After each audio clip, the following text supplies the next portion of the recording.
One Fair Wage, a national organization consisting of 200,000 service workers and 800 restaurant employers, held a press conference earlier today outside La Palapa Restaurant on St. Mark's Place in East Village, calling on Governor Kathy Hochul to sign an executive order immediately in order to raise restaurant workers' wages. Then they went back to work last summer when there was outdoor dining. You see all these outdoor dining facilities we set up over the last year. Well, guess what? They found tips were way down because sales were down. And as Marty mentioned, customer hostility was through the roof.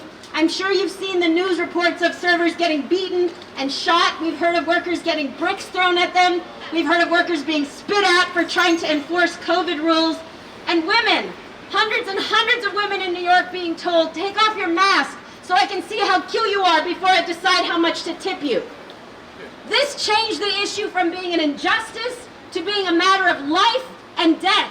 Being that, I think Saru said that there are about 400 restaurants statewide that are paying a higher minimum wage to their workers. But within your neighborhood in Queens, what's it like having to pay a higher wage when maybe some other restaurants nearby aren't paying a higher minimum wage? So right now that is not a negative impact for us. We live in a neighborhood where, we're very engaged with our neighbors.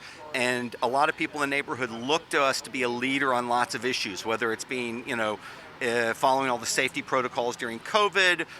We spent a great deal of the pandemic producing meals for the local hospital, Elmhurst Hospital, helping frontline workers.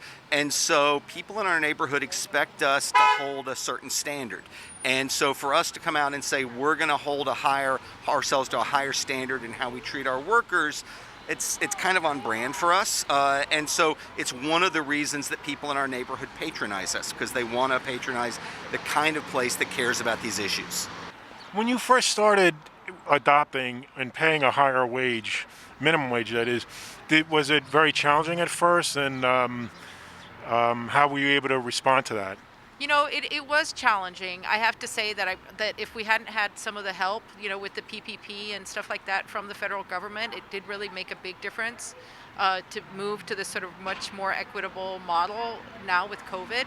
But I always say it's really important to write sort of fairness into your business plan, if I could say. I think a lot of people write their business plans and run their businesses in ways that aren't equitable by design. And I think it's just an important change and switch in the culture to even to take care of your employees more.